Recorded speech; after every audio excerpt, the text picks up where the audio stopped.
Bienvenidos a Revista de la Universidad de México, un programa de TV UNAM con Ignacio Solares y Guadalupe Alonso. ¿Qué tal? Ya estamos en Revista de la Universidad de México. Hoy nos acompaña Fabienne Bradou, escritora, quien ha publicado 3 libros sobre los franceses que vinieron a México, franceses surrealistas, Antonin Artaud, Benjamin Péret y André Breton. Hoy nos vamos a concentrar en la figura de Benjamin Péret, que es el más reciente libro que ha publicado el Fondo de Cultura Económica. Nacho, ¿cómo estás? ¿Qué tal, Guadalupe? Y bienvenida, mi querida Fabián. Bueno, yo quiero decirles que Fabienne Bradou es una colaboradora permanente y espero que lo siga siendo siempre y que lo siga siendo más. De nuestra revista de la universidad, en enero pasado, sacó una nota espléndida sobre el Octavio Paz de Christopher Domínguez. Así que acabamos de recibir este libro verdaderamente espléndido. Bueno, es una delicia leerlo. En primera, el tema. Está escrito maravillosamente bien y luego es un personaje muy enigmático. Por eso, junto con, como decía Guadalupe, junto con el Artaud y el Breton, el de Péret es fundamental para entender lo que vivieron en México los surrealistas. Qué importante fue para México los surrealistas, aunque Péret tiene algo que ahorita vamos a comentar, van a ver cómo no quería México. Pero ¿por qué no nos cuentas un poco quién fue Benjamin Péret dentro del movimiento surrealista, que sabemos fue fundamental y sin embargo es quizá de las figuras menos conocidas, junto a Aragón, Paul Éluard, el propio Breton, Octavio Paz, todos ellos. Pero cuéntanos un poco una semblanza, así como una pincelada de quién fue Benjamin Péret. Fue, desgraciadamente, siempre calificado como el segundo después de Breton, como un poco la estrella menor, ¿no?, del grupo surrealista, cuando Breton mismo reconoció que siempre fue una luz que lo acompañó toda la vida del movimiento surrealista, porque Péret fue seguramente, además de Breton, el más fiel a la búsqueda del surrealismo, ¿no? Yo creo que siempre también hacemos un error, ¿no?, en juzgar y encasillar y poner etiquetas, sanciones, sobre los resultados del movimiento surrealista, en lugar de apreciar la tenacidad de su búsqueda, que nunca cejaron en eso, y que creo que es lo que hace el gran valor de esos poetas, ¿no? Y los que, abandonaron en el camino, más por razones políticas que poéticas, como Éluard o Aragón, pues fueron los traidores, digamos, ¿no? Y Benjamin Péret, hecho por esa madera noble que dicen, de que estaba hecho casi un santo, ¿no?, del surrealismo, por esa fidelidad y sobre todo por, no una fidelidad, digamos, terca o tonta, ¿no?, sino porque creyó toda su vida en esa búsqueda poética del surrealismo, ¿no? Por otro lado, entre todo el grupo fue el que políticamente fue siempre fiel al trotskismo. Sí, claro. A diferencia de Breton del stalinismo. Y de la entrada, o sea, el momento en que también Breton cree que debe buscar una alianza con el Partido Comunista Francés para que el surrealismo participe en la transformación de la sociedad y logre uno de sus objetivos, que era no solamente el cambio social, sino el cambio de la vida, que recogían de Rimbaud, ¿no? Su relación con Trotsky fue muy importante para redactar el Manifiesto Surrealista. Así es. Desde Breton, bueno. No todavía en esa época, ¿no? Después de ese fracaso del movimiento surrealista con el Partido Comunista Francés, en que se dan cuenta que no, a los comunistas de la época, y yo creo que todavía hasta ahora, no les cabe la palabra poesía en la cabeza, en sus miras, la imaginación, el sueño, la vida inconsciente. pues no forma parte de su objetivo, pero... materialismo. Y el material, por supuesto, pero Breton tenía la ilusión de que sí los iba a convencer, que había una alianza posible, ¿no? Eso se termina, se rompe de manera estruendosa, y es cuando André Breton viene a México, se encuentra con Trotsky y sale otro manifiesto aquí, por un arte independiente, ¿no? ¿Qué es lo que atrajo a estos tres personajes a llegar a México y sobre todo a Peret, porque su llegada a México fue también un poco azarosa, ¿no? Sí, sí. No, en mi retrato de Peret también se me olvidó mencionar que de todos los del grupo surrealista que se reunían todas las tardes en el café de la Place Blanche en París, era el más gregario de todos, ¿no? Es decir, él necesitaba, igual que Breton, ¿no?, pero él todavía más, de la confrontación y el roce cotidiano con sus pares, digamos, ¿no?, sus amigos, sus otros, los otros artistas. Entonces, cuando estalla la guerra y que los surrealistas son perseguidos por la ocupación nazi, y porque también se niegan a participar en esta guerra, ¿no? Entonces muchos emigran a Nueva York. Está Breton, está Duchamp, está varios. Buñuel se va a Los Ángeles primero. Primero, sí. Pero por trotskista, Benjamin Peret había estado en Brasil primero, en bastantes años, en los años 20, digamos, porque se había casado con una cantante de ópera brasileña, con quien tuvo un hijo, que se volvió piloto de aviación, ¿no?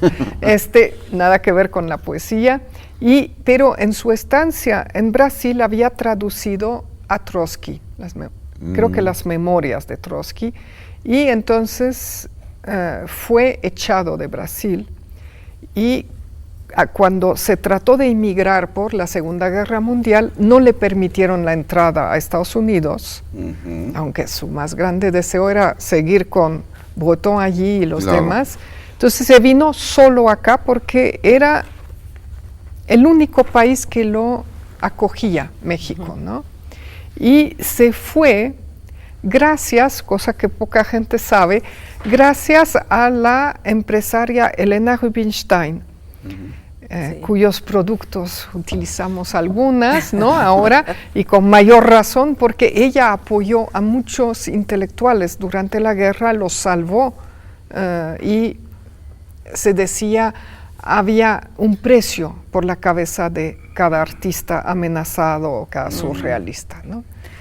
Bueno, pero mira, yo creo que hay que subrayar la imagen de Benjamín Peret, sobre todo por dos hechos que me parecen así fundamentales en nuestra tradición, porque finalmente, que además el libro se llama Benjamín Peret en México y México.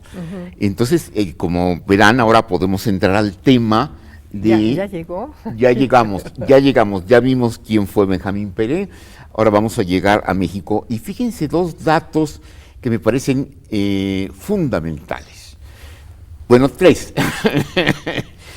Peret es el que presentó a Octavio Paz con André Breton, primero, en 44, cuando Octavio Paz llega a más o menos por ahí, cuando Octavio Paz llega a la embajada francesa, no, fíjate, ya es un poco después.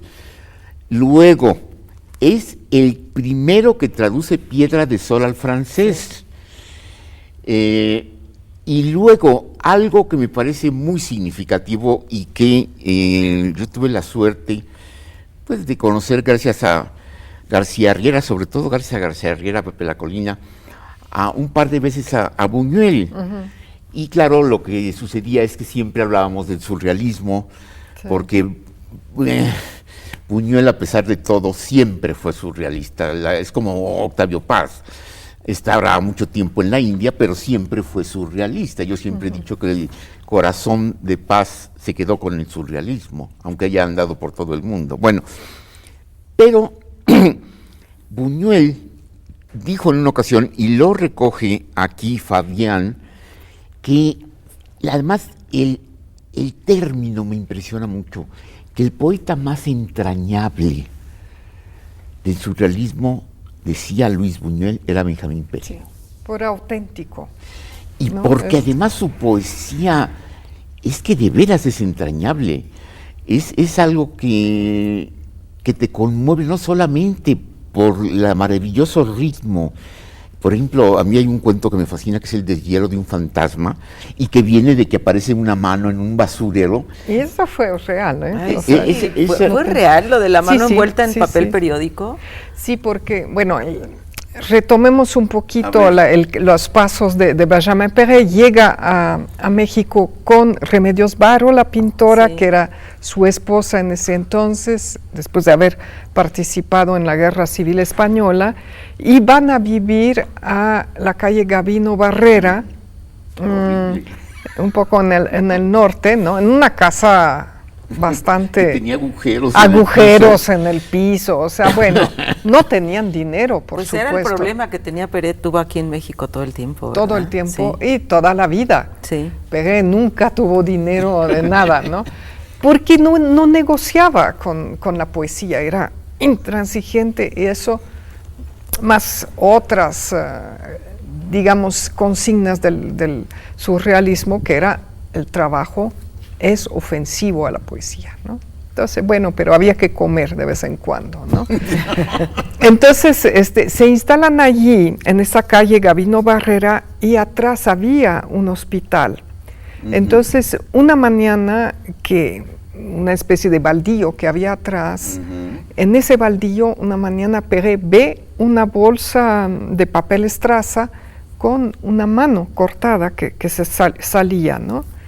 Y él imaginó un cuento sobre ese, que es el deshielo, y también Remedios Varo inventó su versión, ¿no? Pero yo creo que le ganaba, por supuesto, en pintura Remedios Varo, pero en imaginación no. Y ese es todo el punto esencial de la poesía y de todos los escritos de Benjamin Pérez, que es una imaginación absolutamente desbordante, Sí. graciosa, llena de gracia. Y de luz. Y como decía Octavio Paz, es un surtidor, un manantial de imágenes que funciona como el inconsciente, ¿no? De esas. Eso parecía mucho Octavio, ¿no? Oye, pero hay un momento en que cuando ve esa mano, imagínense lo que es en un basurero, ver una mano envuelta en un periódico, la exclamación de Pérez es verdaderamente para subrayar la antológica, tú la tienes aquí. Luego, México sí es un país surrealista. Dice Benjamín Pérez. El surrealismo vive en México. El surrealismo vive en México, tal cual. Sí. Y junto a la frase famosa, que es así, ya ha pasado a nuestro inconsciente colectivo, de Breton, de que el país surrealista por excelencia es México. Sí. Entonces me parece como muy, muy importante el que estos dos grandes poetas surrealistas hayan visto un aspecto en México que los mexicanos no hemos apreciado suficientemente, quizá. O que han manoseado demasiado, porque a mí siempre, yo cuando oigo eso, ¿no? Me da ganas de replicar. Ojalá nunca hubiera dicho esa frase André Breton aquí, por la siguiente razón, que cada vez que en México sucede un caos, mentiras, cosas, negligencia. Entonces sí, la justificación, es que somos surrealistas o acá. Kafkianos, ¿no? Kafkianos, sí, ya es un lugar común, se ha vuelto un lugar común. Entonces, yo siento que ya la expresión de Breton, que por supuesto se refería a una cosa muy distinta, se ha vuelto una excusa para justificar más bien negligencias del ser o lados negativos de nuestras costumbres, más que el aspecto poético. Sí, ¿no? Lo que se refería. Yo no sé si una mano que está humana en un baldillo es realmente un motivo de que es un surrealismo. De que somos surrealistas. Sí, o sea, es una extrañeza, pero también puede significar negligencia en la salud, ¿no? Pública. Claro. O, bueno, no olvidemos que hay ese otro lado, ¿no? Fabián, sí. Vamos a hacer una pausa y si quieres cuando regresemos hablamos ya de los surrealistas y su relación con México. Sí. Muy bien. En un momento regresamos a Revista de la Universidad de México.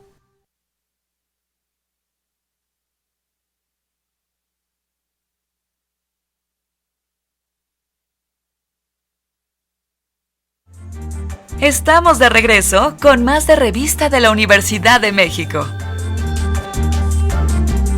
Y ese es todo el punto esencial de la poesía y de todos los escritos de Benjamin Péret, que es una imaginación absolutamente desbordante, sí. Graciosa, llena de gracia. Y de luz. Bueno, pues queridos amigos, continuamos hablando de este espléndido libro de Fabián Bradou que acaba de publicar el Fondo de Cultura Económica, Benjamin Péret y México, y que tiene el antecedente, naturalmente, del de Breton y México. Y yo nomás quiero pedirle a nuestra querida Fabián que a partir de estas dos citas quizá podamos entender un poco no solamente lo que fue México para cada uno de ellos, sino el carácter de cada uno de ellos. Fíjense, así como André Breton puntualizaba que el deseo de conocer en México se me remontaba a su infancia, y dice Breton, así se realizaba cuando viene Breton a México, una de las más grandes aspiraciones de mi vida. Por escasa que sea mi vocación por los viajes, México, debido tal vez a recuerdos de mi infancia, era entre todos los países que más me atraía, y me apresuro a decir que no me decepcionó en lo más mínimo. Esto dice André Breton. Pero fíjense lo que dice Benjamin Péret. Dice, lo que hice en México, me aburrí profundamente. México es un país que solo le interesa a México. Todo es tradición, pero una tradición solamente formal, vacía de toda vida. Es un país donde la mayoría de la gente es muy pobre. La inmensa mayoría está absolutamente empobrecida. Esto, por supuesto, el que era bastante pobre, le llegaba mucho. Sí. Existe una delgada capa de mexicanos medios, y luego más arriba una aún más delgada de gente rica. Un espíritu de rebeldía en los pobres para nada. Padecen una excesiva carencia de cultura, y ya es un enfermizo allí hablar de cultura. En realidad la mitad de la población no sabe leer ni escribir. Lo que hacía yo allí, nos dice Benjamin Péret, cualquier cosa para sobrevivir.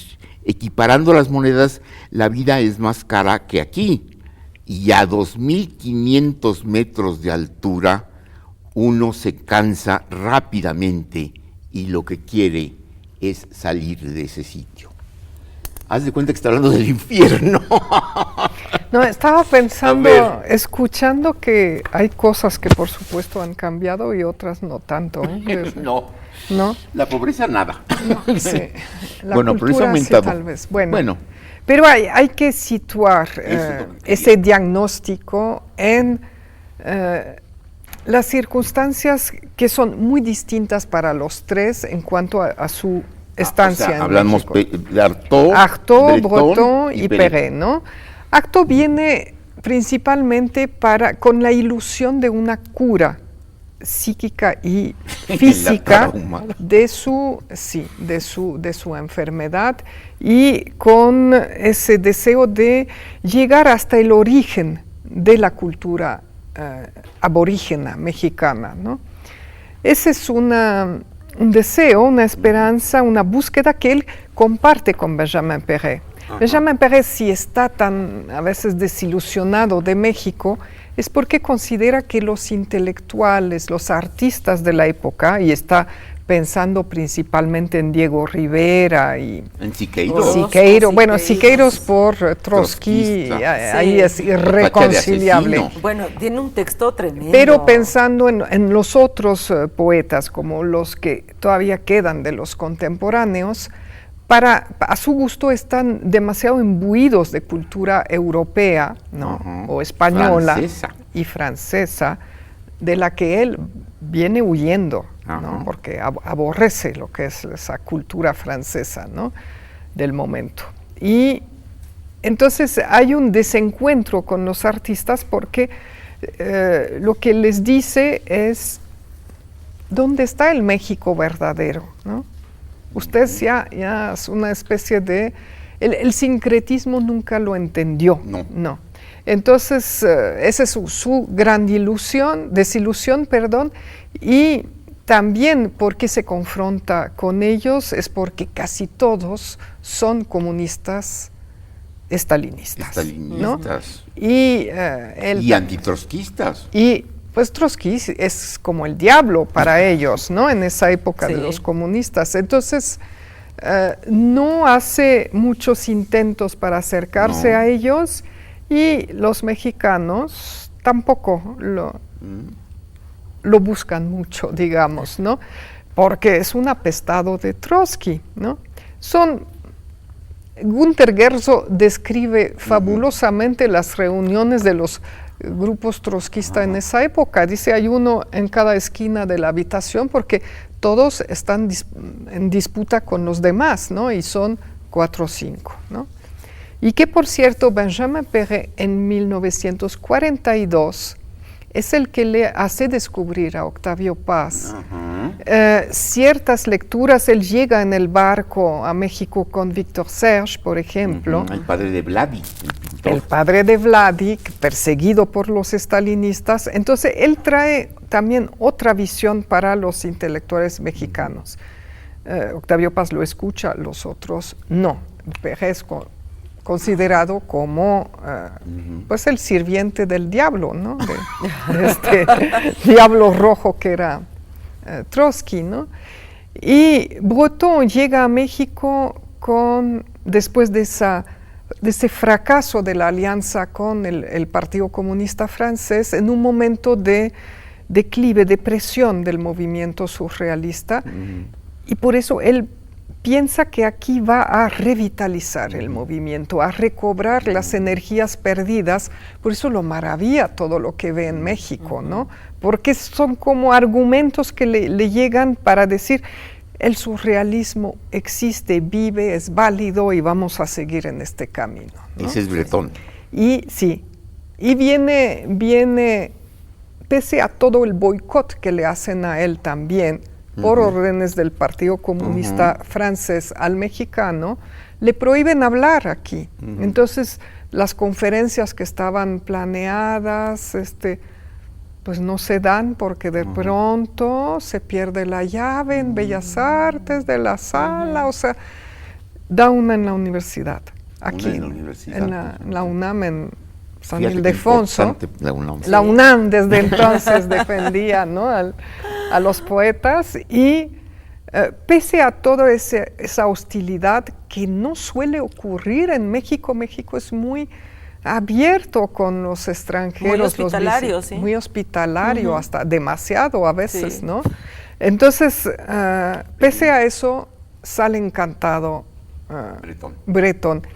Sin embargo, los tres nunca olvidarán México. No, nunca. Claro. Cuenta, por ejemplo, un episodio que contaba Octavio Paz, es que al poco de haber llegado a París, a la Embajada de México en Francia, una noche está en un restaurante con un amigo mexicano y están hablando y ven a una sombra llegar, y era Artaud, y Artaud les dice, ustedes son mexicanos. Y dicen, sí, es que yo los reconocí por el acento. Entonces, Artaud, que nunca habló español, más que 3 palabras, ¿no? sin embargo, se quedó con la música del México, Sí, del mexicano tono. hablado, ¿no? Y eso hasta el final Bueno, de y su Peré vida no lo también, olvidó, ¿no? Y Peré, hay que Peré siguió. recordar sus leyendas, hay que recordar sus poemas, quizá uno de los mejores poemas, decía también Octavio Paz, Sí. que se había escrito sobre México, lo escribió Benjamín Peré, Sí. que se llama Aire mexicano. Aire Aire Mexicano. mexicano. Y lo tenemos ahora en español con una espléndida traducción Sí, de José de la Colina.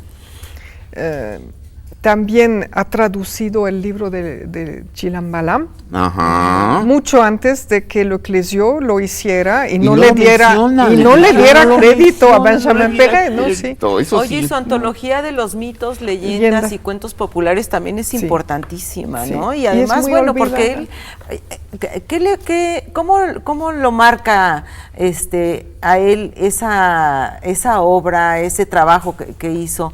Porque habla de que hay un pensamiento entre la alucinación y la poesía, un pensamiento mágico, que ya también es como un lugar común decir que hay en México, ¿no? Este pensamiento mágico. Sí, pero la búsqueda era uno más amplia que México, concernía todas las culturas de América Latina, porque él pensaba que a través de esos mitos y esa tradición oral iba a remontar hacia el origen más lejano de la poesía, que es cuando todavía no se convierte en palabra, en oficio, en tradición escrita, Sí. ¿no? Es decir, cuando la poesía está viva en la vida, ¿no?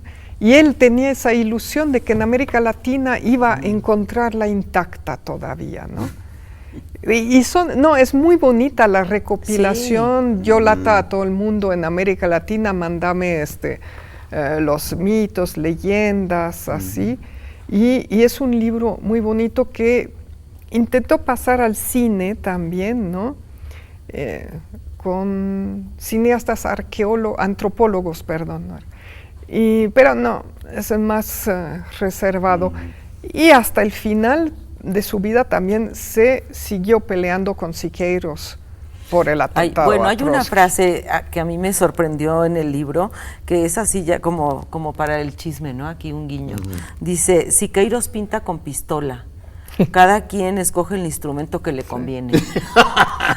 Qué bonito. Bueno, Sí, ya ¿no? Diego Rivera no lo baja de... No. También es que no era un hombre muy sociable, o sea, por lo pronto las carencias económicas, luego ese retraimiento que yo creo que era hasta cierta timidez, luego el estar casado con Remedios Varo, no haber sido fácil. Eso Bueno, no me pronuncio. eso no me pronuncio. Y sí, mira, yo pienso, Salvador Novo siempre atraía a los Sí. escritores extranjeros famosos. Pero él si digo era intransigente, lo digo en un sentido positivo, ¿no? Ah, no, claro. En el sentido, no transaba con nada. Con nada. ¿no? Y en ese sentido era puro, el más puro, como dice Claro. Buñuel, o sea, el más íntegro de todos, ¿no? Porque no le importaba ni la vida social mundana, lo único que le importaba era comer. Porque dicen que entraba en unas iras espantosas bueno, cuando tenía hambre, ¿no? Cuando tenía hambre, a las Sí. 12 del día y a las 7 de la noche. Sí, no, dice, era... Y vino de Borgoña. Oye, pues vamos a tener que irnos, No, ya se nos Guadalupe. terminó el tiempo, Fabián, pero qué Pero interesante. Qué maravilla, ¿eh? Qué Yo creo maravilla que haberte tenido aquí y haber podido es recrear. muy importante esta trilogía. Es de la los Santa Trinidad Esta Santa surrealista. Trinidad surrealista que recomendamos mucho al público, ¿verdad? Por favor. Pues, Fabián, muchísimas gracias por haber estado aquí. Nacho, nos vemos la próxima semana. Vemos la próxima semana. Y a Fabián, ustedes los nuevamente, invitamos gracias. la próxima semana aquí a Revista de la Universidad de México. Tenemos una cita la próxima semana en Revista de la Universidad de México.